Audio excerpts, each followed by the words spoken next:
This is CBN NewsWatch. Hello, everyone. Thank you so much for joining us for CBN NewsWatch for Friday, November 6th. I'm George Thomas. The race for the White House drags on over the last 24 hours. Both former Vice President Joe Biden and President Trump have seen their leads shrink in key swing states as new votes totals continue to come in. President Trump has faced widespread rebuke for making claims of voter fraud. Caitlin Burke has our story. As more ballots are added up in battleground states, the margins are going down.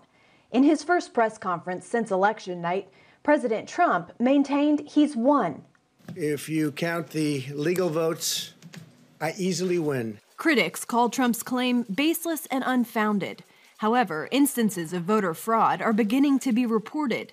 The Republican Party in Nevada announced Thursday evening that it has sent a criminal referral to Attorney General William Barr with allegations of 3,600 cases of voter fraud, and tweeting that they expect that number to grow substantially, claiming thousands of individuals have been identified who cast ballots after moving out of the state. In Pennsylvania, where Joe Biden is cutting into the president's lead, an appellate court judge cleared the way for the Trump campaign to more closely observe the Philadelphia County Board of Elections as they count mail-in ballots. But Trump observers say they're being stopped from seeing what's going on.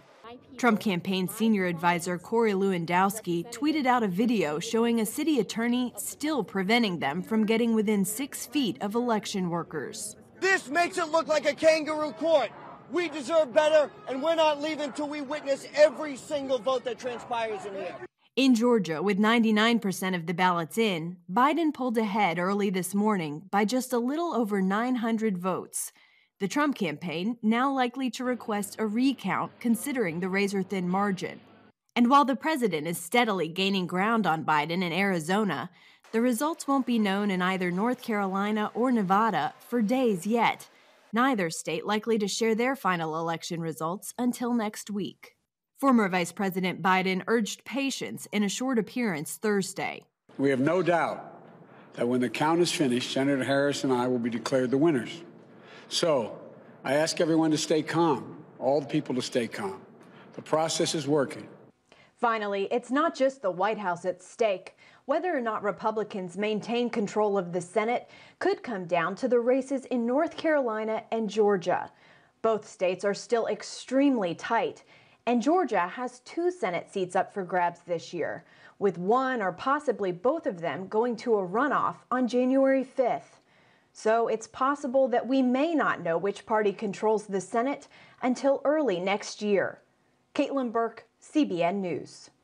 Thank you, Caitlin. The UN General Assembly voted this week to approve a draft resolution that calls the Temple Mount in Jerusalem an Islamic holy site while ignoring its Jewish roots. Chris Mitchell brings us that story from Jerusalem.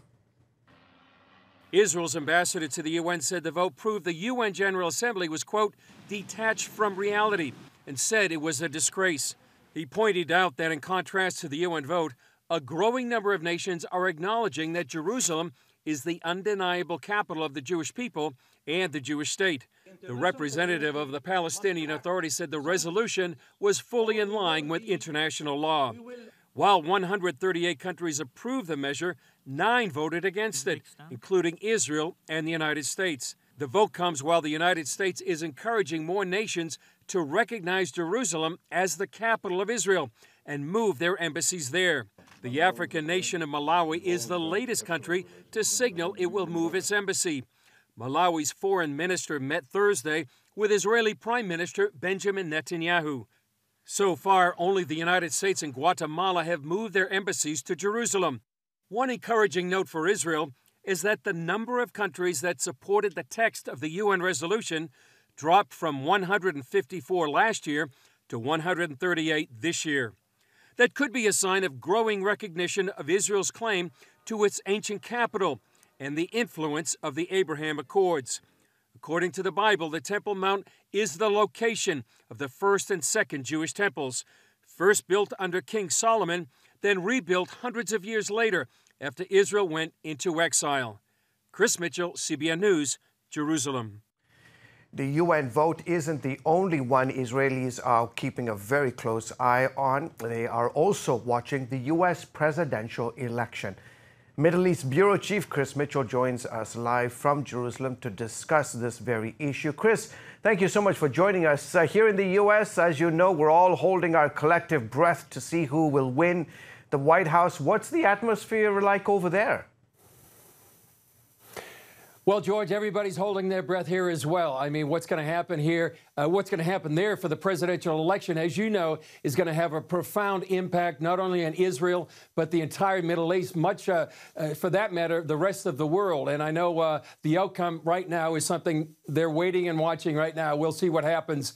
You know, maybe, as Caitlin said, maybe it will be days or months before all the election results come in. Chris, I mean, I know the President Trump has had a profound impact on the Middle East thus far in the last 4 years that he has been in charge. Who do Israelis and the Middle East, for that matter, benefit more from, a Biden or a Trump administration?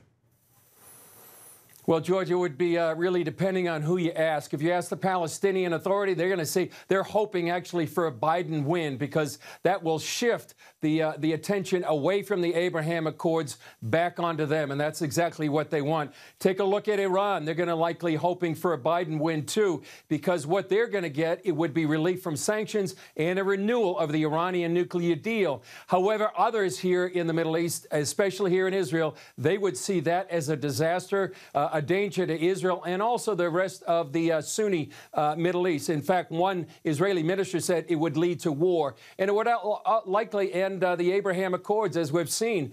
This historic development of the normalization of relations with the Sunni Arab nations and Israel, that could likely stop. In fact, George, I was told that last week we reported that 5 to 10 nations might be in line to normalize relations with Israel. I've been told by one source, at least, it could be even many more.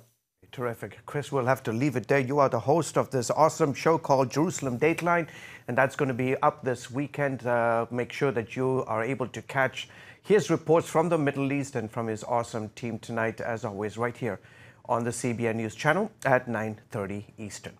As we wait for the results of the presidential election, we're looking at the past to guide our future. CBN's Heather Sells spoke with the niece of Dr. Martin Luther King Jr., who is asking us all to keep the focus on God during this time. Alveda King is the niece of Dr. Martin Luther King and a supporter of the president. She joins us now with the latest on this election. And welcome to the show, Alveda. We, of course, are still in a waiting mode. What groups are you watching at this point in time?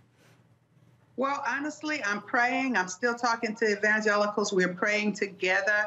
And it's certainly very important. And Charlene, you and I have had this discussion before. In the midst of all of this, we want people to exercise our religious freedoms as well as our constitutional freedoms of being to speak out and protest, but to do it peacefully. So we were reminding people we needed to be dealing with the ballot, not bullets, ballot, not brawling, ballot, not burning things and flags. And so it's very important to keep focused on God at this time. I know a lot of us are really praying that this will be a peaceful time. I want to ask you, too, about in 2016, Donald Trump got just 8% of the black vote. What do we know about how well he has done with the African-American community this time around? It seems as though that number is approaching double digits now. African-American men definitely voted for President Trump. And you have African-American women at a much smaller percentage supporting the president as well. And I think his platinum plan, his help to the historically black colleges and universities is important. Also for me, and this goes beyond a skin color situation. You know, we are one blood, one race anyway. And so if the baby's in the womb, so life, from the womb to the tomb, liberty, civil rights for everyone, and the pursuit of happiness without hurting others. He has addressed us in that manner. Some people, Charlene, don't like his tweets or say he doesn't smile enough, and all of that could be the case, but he is producing a level playing field for many people in America, and that is still very important. I don't like what they're doing, manipulating the votes, and trying to steal the votes from him. I know firsthand that that is happening. Yeah, let me ask you briefly about that. We're just about out of time, but you apparently saw some voter fraud.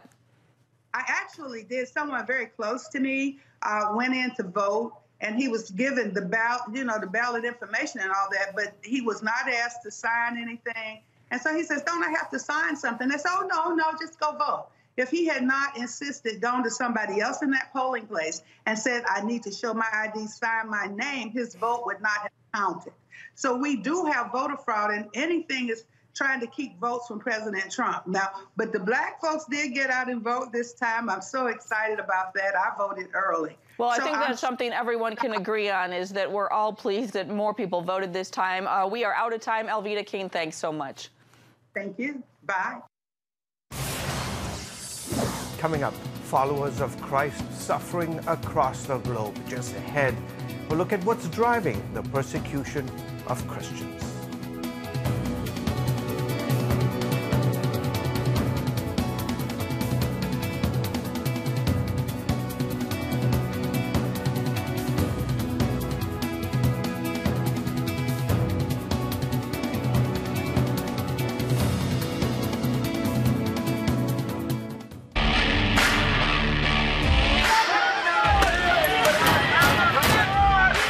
Before you marry is a bad idea. Don't tell me there's no such thing as gun violence. That just depends on your definition of when life begins. Watch Dan and Dale tackle trending topics that test your faith on the next Faith Wire, Monday night at 9:30. The Global Lane takes you around the world, providing facts over fiction. What might rising trade and geopolitical tensions mean for you on the home front? With over 45 years of experience, award-winning journalist Gary Lane brings you the truth from a global angle. What about the issue of immigration? World news analysis you won't see anywhere else. And it's all right here on the Global Lane. Watch The Global Lane, Thursday night at 9:30.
And welcome back to the broadcast.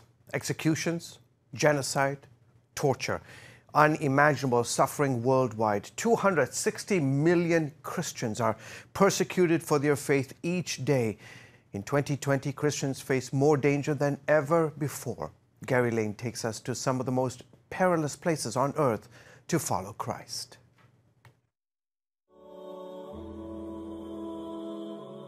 I didn't know this was happening. We are hearing terrible stories every day. They broke my ribs and they kicked us out of their house. The execution of 11 Christians. This is a genocide. We need protection from the world.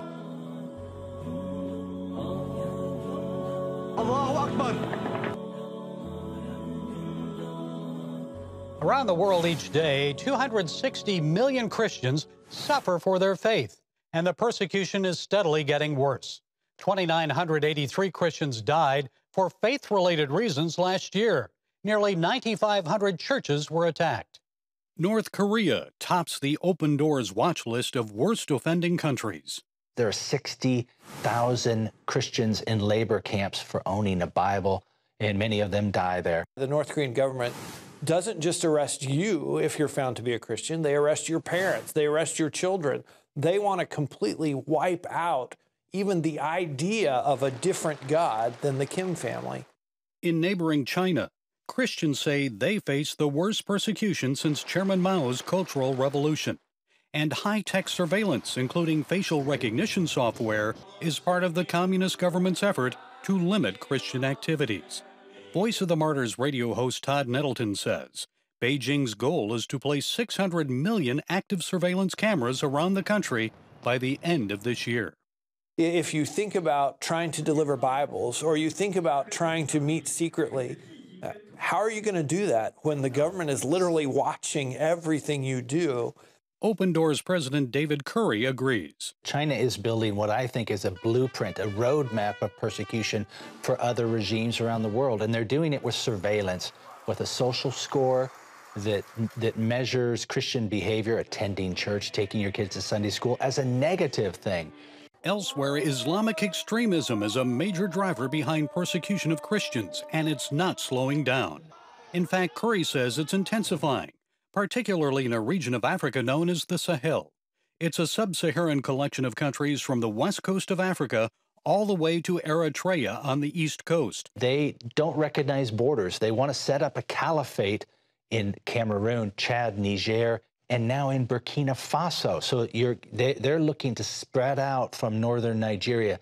And because of ISIS, Al-Qaeda, and other Islamic extremists, Christianity in Iraq and Syria is on the verge of disappearing.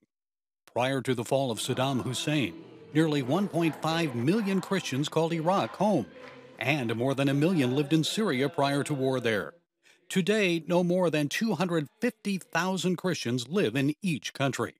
But as those numbers dwindle in Syria and Iraq, Christianity is expanding in Iran, maybe faster than anywhere in the world. And hopefully we understand these are our family members. These are our brothers and sisters. So if they're suffering, if there's something I can do to help, I want to do that.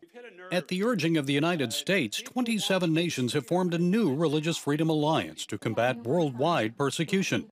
But will it be enough? Nettleton, Curry, and others say it's time for the American church to wake up and make the suffering of global Christians a top priority. Gary Lane, CBN News.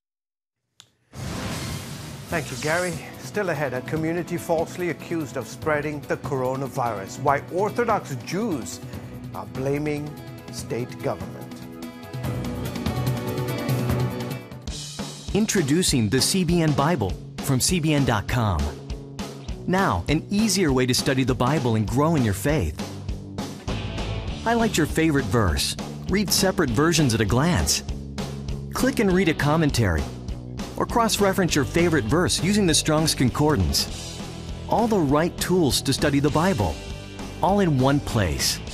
The CBN Bible, available at cbn.com/Bible or the iTunes App Store. This is CBN NewsWatch. Thanks for joining us. Watch breaking news, exclusive stories and programs, credible news reporting. We show you what's happening in the world and how you can pray about it. This is CBN NewsWatch, because truth matters. Weekdays at 5 on the CBN News Channel. Woohoo! Hi, Superbook fans. Here's something else you'll love. It's the new Superbook Bible app. It's packed with games, activities, and Superbook episodes that you can watch for free. Oh, no! There's trivia, a fun daily devotional, and answers to your Bible questions. Plus, an easy-to-understand Bible the whole family will enjoy. You can even create your own Superbook character. Ta-da! Whoa! Millsburg Falls man. Sorry, pardon me. Sorry, excuse me. Ouch! Are you getting this? Earn super points to win daily prizes, too. And so much more! Time to get back to my adventures. See you soon! It's the new Superbook Bible app. Free downloads on iTunes, Google Play, and Amazon. Welcome back to the broadcast. Blamed for spreading the coronavirus, an entire community in New York is being targeted. Their schools, houses of worship, and businesses are closed by order of Governor Andrew Cuomo. So why are these Jewish neighborhoods being singled out and shut down? Once again, Here's Caitlin Burke. The Jewish community here in New York is fed up by what they call disproportionate targeting by state and local officials. This has led to claims that their communities are responsible for the spread of the coronavirus, a message that they say is not only untrue, but dangerous. People have to wear their masks. People have to social distance. And sometimes a summons is given because it needs to be. But we have to be careful not to overreach. But that's exactly what folks here feel the government is doing. And they're using social media to show what's happening. Because we have a list. A list of what? You have a list of schools that are open? Yes. So you have a summons that you're writing before even coming into the school? Because you just came into the school, there's not one kid here. No. That inspector and many others, those roaming around my district, have been sent to my district with a list on a mission. Assemblyman Simcha Eichenstein represents several neighborhoods in what's known as the red zone. That's how Governor Andrew Cuomo is classifying a high infection area. And the city is sending in officials to ensure their schools, houses of worship, and businesses are closed. It's clear what has happened here. They've pulled inspectors from the buildings department, HPD, you name it. Any agency you could think of that has inspectors basically said, you're off your regular beat. You're going to Borough Park or you're going to Midwood and you're going to harass these Jewish stores. There's nobody sitting in the restaurant. Everything is okay. You're giving me a ticket because my doors are open? In this video, an inspector cites restaurant owner Jacob Green for just having the doors open and therefore, quote, violating a dining ban. Green's restaurant is limited to offering takeout, and he says he was simply letting air in on a hot day. A city councilman was able to have this summons rescinded. I've had people reach out to my office. Some takeout place came up. They showed me the summons. Reason for the summons, violating the governor's executive order. Like no further definition, what, when, how. I mean, they haven't gotten the basic training. Eichenstein says the religious community began losing trust in the government after restrictions kept houses of worship closed until phase 4 of reopening. To religious people, their houses of worship are essential. In the Jewish religion, and the Orthodox Jews go to synagogue 3 times a day to pray. Their entire way of life is around the house of worship. For houses of worship to be placed in phase 4? How offensive. Now, Eichenstein says Jewish neighborhoods are being singled out and shut down. Driving from one end of the red zone to the other end of the red zone in Brooklyn could take you 45 minutes. The governor has used the term, we can now identify the virus block by block. Great. So release the positivity number block by block, or show block by block where the improvement is. The dialogue needs to continue. It can't be just enforcement without conversations. Anti-Semitism advocate Devorah Halberstam is concerned about what she sees and hears coming from the top. Both Cuomo and Mayor Bill de Blasio have cited large Orthodox gatherings when asking New Yorkers not to gather en masse. It's ridiculous to take one particular wedding and to just put it out there like that means that everybody is not following the rules. You can do that with each and every community. But in this particular instance, it's being done with the Jewish community, and I think it just needs to be stopped. Halberstam knows firsthand what can result from public shaming like that. My son was murdered. He was in a van with 15 students, kids, all kids. And the van was shot up with over 40 rounds of ammunition. They were Jews in that van, and that's what we was looking for. That is what happens when anti-Semitism has gone unchecked. Halberstam recently wrote in the New York Daily News that the Jewish community doesn't have the luxury of waiting for the next attack based on hateful stereotypes. Anti-Semitism and instances of violence against Jews hit an all-time high in the U.S. before the pandemic began. Anti-Semitism goes back for centuries. This is not a new thing, which is why we have to be very responsible. To roll this out as an Orthodox Jewish problem, first of all, is factually incorrect, not backed up by the state data. but it is also divisive, and it will cause a rise in anti-Semitism. A fact mentioned often by health officials is that COVID-19 does not discriminate. It's people who do that. Caitlin Burke, CBN News, Brooklyn. Excellent report, Caitlin. Thank you so much. Coming up, praising God in the classroom, why a little girl is gaining national attention for the words written on her mask. Christians around the world are standing with the Israelis. But why? In CBN's free magazine, Friends of Israel, you'll discover why Christians are supporting the Jewish state, how Israel is fulfilling prophecy as a light to the nations, and ways you can pray for the people of Israel. Israel needs the support of friends like you. Call now or go to CBN.com to get your free copy of Friends of Israel. Heavenly Father, we do thank you for the work of your Spirit, Lord God, with this movement of getting the Bible, yes, Lord, into public schools.